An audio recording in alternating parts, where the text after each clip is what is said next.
قبض جو ہے ناظرین کرام یہ ایک ایسا معاملہ ہے کہ جس میں آج UK یورپ کے معاشرے کے اندر تو یہ بیماری اس قدر پائی جا رہی ہے کہ اس قدر بڑھ رہی ہے کہ بچوں سے لے کر جوانوں تک، جوانوں سے لے کر بوڑھے افراد تک ہر ایک جو ہے وہ قبض کی شکایت کرتے ہیں۔ تو سوچا آج اسی ٹاپک پر بات کر لی جائے، اور اس میں دیکھا گیا ہے خاص طور پر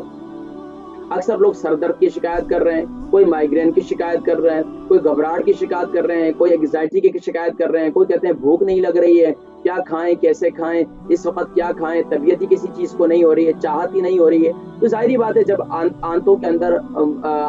بقیہ جو فضلہ ہے وہ باقی ہے اور اس کا اخراج نہیں ہو رہا، تو اس وقت پھر کیا ہوتا ہے کہ یہ ایسی کیفیت پیدا ہوتی ہے جس میں گھبراہٹ کے شکار بھی ہو جاتے ہیں، اور اسی وجہ سے بھوک کا نہ لگنا بھی ہوتا ہے، اسی وجہ سے سر کے درد کی اکثر شکایت کی جاتی ہے، اسی وجہ سے جسم میں دردوں کی شکایت کی جاتی ہے، اور یہاں تک کہ اطباء کہتے ہیں القبض ام الامراض، کہ قبض جو ہے وہ تمام بیماریوں کی ماں ہے۔ تو اب اس یقیناً ماں جو ہے وہ بچے جنتی ہے، تو فرمایا اسی طریقے سے جب یہ قبض کی بیماری ہو جائے تو یہ انسان کے جسم میں بیماریاں آنا شروع ہو جاتی ہیں، یہ کے بعد دیگرے پھر انسان کی جو باڈی ہے، جسم ہے، وہ بیماریوں کی آماجگاہ بنتا چلا جاتا ہے، اور پھر یہاں تک کہ ڈاکٹر کے پاس جائیں تو سر میں درد ہے تو وہ تو سر درد کی گولی دیں گے، آپ کے کان میں درد ہو رہا ہے، اب اس کی وجہ سے کیا ہوتا ہے کہ جب قبض کی شکایت ہوتی ہے تو سر بھاری رہتا ہے، کان کے اندر جو ہے ساں ساں کی آوازیں بھی آتی ہیں، اور یہاں تک کہ آنکھوں میں دھندلا پن بھی آ جاتا ہے، یہاں تک کہ چکر بھی بہت زیادہ آنا شروع ہو جاتے ہیں۔ اب سمجھ میں نہیں آتا، پیٹ میں درد کی شکایت بھی ہوتی ہے، ٹوائلٹ میں جائیں تو حاجت بھی نہیں ہوتی ہے، گھنٹوں گھنٹوں لوگ بیٹھے رہتے ہیں، یقین جانیے کہ کئی ایسے لوگ ہیں جن کے کالز آئی ہیں اور بتاتے ہیں کہ ہم اس قدر تکلیف میں آپ کو بتلا نہیں سکتے، لیکن اللہ کا شکر ہے کہ ایسے لوگوں کو ایسے نسخے بتلائے کہ آج وہ دعائیں دیتے ہیں کہ انسان کے جسم میں اگر یہ حاجت انسان کو نہ ہو تو یقیناً بہت مشکلات کا شکار ہو جاتے ہیں، اور یہاں تک کہ بہت زیادہ پریشانی ہوتی ہے۔ اور میں نے کئی دفعہ شاید آپ کو یاد ہو تو میں نے ایک واقعہ بھی سنایا تھا کہ ایک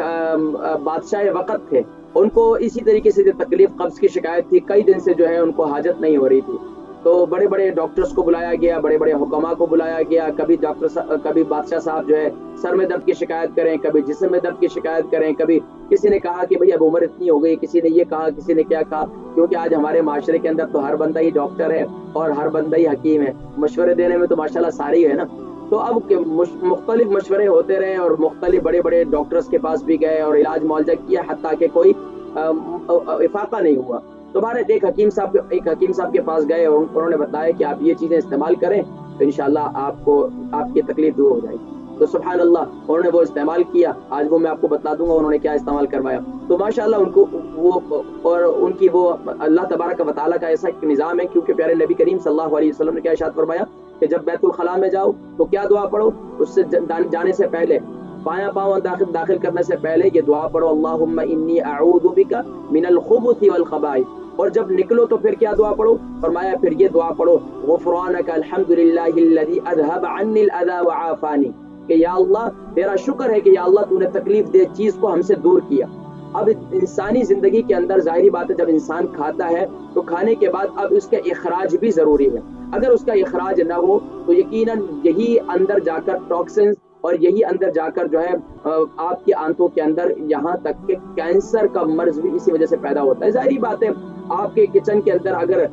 کوئی ہانڈی یا کوئی سالن وغیرہ کا خراب ہو جائے، کوئی چیز بھی ہے تو وہاں کتنا تعفن، کتنا بدبو ہو جاتی ہے۔ اسی طرح آپ کے کچن کا جو ڈسٹ بن ہے اس کے اندر کا کئی دنوں سے 2-3 دن سے اگر وہ پڑا ہو تو اس کے اندر کیا صورتحال ہوتی ہے، یہی صورتحال انسان کے اندر ہے۔ اگر یہ اندر ہمارا فضلہ رک گیا اور روزانہ کا اخراج نہیں ہو رہا، کہ مثال کے طور پر کہ انسان نے آج کھانا کھایا اور صبح اس کا اخراج نہیں ہوا، تو اب اس صورت میں کیا ہے، اب یہ اندر بیماریاں جنم لینا شروع ہو جاتی ہیں، اور یہاں تک کہ اندر جو ہے زہریلے مواد پیدا ہو جاتے ہیں، اور یہاں تک کہ بڑی آنت کا جو کینسر ہے، چھوٹی آنت کا کینسر ہے، آج نہ جانے کیا کیا۔ پہلے زمانے میں تو یقین جانے کہ جتنے حکامات ہیں وہ تقریباً جو ہے وہ مختلف، یہاں تک کہ لوگوں کو کہا کرتے تھے کہ یار مہینے کے اندر ایسی غذا ضرور استعمال کرو جس سے آپ کے اندرونی طور پر صفائی ہو جائے، اور ایسی غذاؤں کا استعمال کرو جس سے جو ہے آپ کو قبض کی شکایت ہی نہ ہو۔